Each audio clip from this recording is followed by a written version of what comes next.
Assalamualaikum warahmatullahi wabarakatuh. Saya Nurlela Febrianti, NPM 1911-1007, semester 6, program studi Ahwal Al-Syasyiyah dari Institut Agama Islam Darussalam Martapura. Kali ini saya akan mencoba untuk mempresentasikan pengaturan wali nikah dalam hukum keluarga di negara muslim. Yang pertama, pengaturan wali nikah di negara Irak. Di negara Irak sendiri, mayoritas masyarakatnya menganut mazhab Hanafi. Namun secara hukum, perundang-undangan tentang keluarga di Irak tidak diambil begitu saja dari mazhab Hanafi, melainkan dirumuskan dari berbagai sumber hukum. Dalam masalah perwalian ini, amandemen terbaru perundang-undangan di Irak menyatakan bahwa keluarga atau siapapun tidak bisa memaksa seseorang, apakah laki-laki atau perempuan, untuk melakukan pernikahan jika tidak ada kerelaan dari pihak yang bersangkutan. Pernikahan yang dilakukan karena pemaksaan akan dibatalkan jika belum terjadi hubungan seksual. Demikian juga sebaliknya, keluarga atau siapapun tidak bisa mencegah perkawinan seseorang yang ingin melakukan pernikahan sejauh sesuai dengan ketentuan perundang-undangan terdapat pada pasal 9 ayat 1.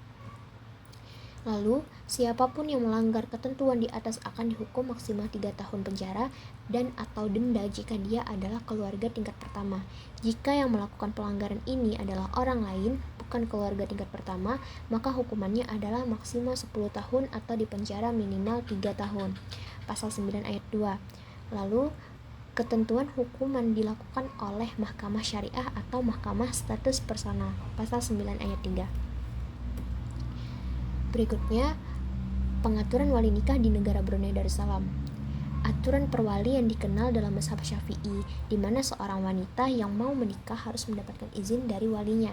Demikian pula berlaku di negara Brunei yang mengharuskan adanya wali dari sebuah pernikahan. Lanjut, pengaturan wali nikah di negara Turki.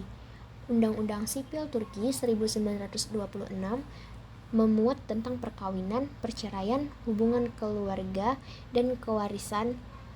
Di Turki sendiri mengenai wali nikah tidak diatur lebih spesifik karena undang-undang yang digunakan adalah prinsip tahayur.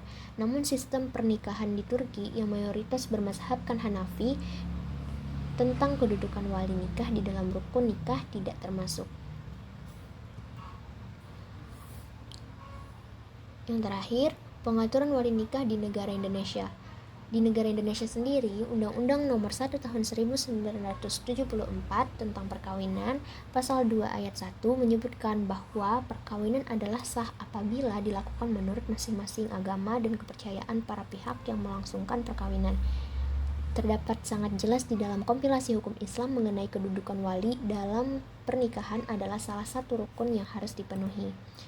Dalam rukun perkawinan menurut kompilasi hukum Islam, wali dalam perkawinan adalah merupakan rukun, artinya harus ada dalam perkawinan. Tanpa adanya wali, perkawinan dianggap tidak sah.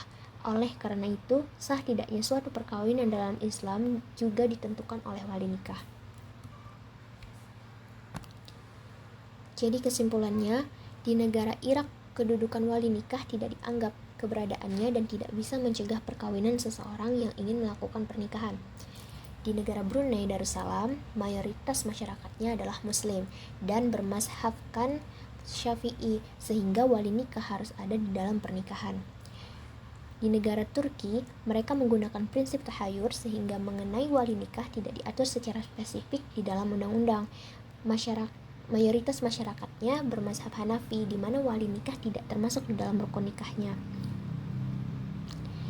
Sedangkan di negara Indonesia sendiri, mengenai wali nikah tidak benar-benar diatur di dalam undang-undang pernikahan, tetapi sangat jelas dalam pasal 2 ayat 1 menyebutkan perkawinan adalah sah apabila dilakukan menurut masing-masing agama dan kepercayaan para pihak yang melangsungkan perkawinan. Dan di dalam KHI, status wali nikah adalah salah satu dari rukun perkawinan, di mana jikalau tidak ada wali, maka nikahnya tidak sah. Itu tadi presentasi yang saya sampaikan. Jika terdapat banyak kesalahan mohon dimaafkan. Wassalamualaikum warahmatullahi wabarakatuh.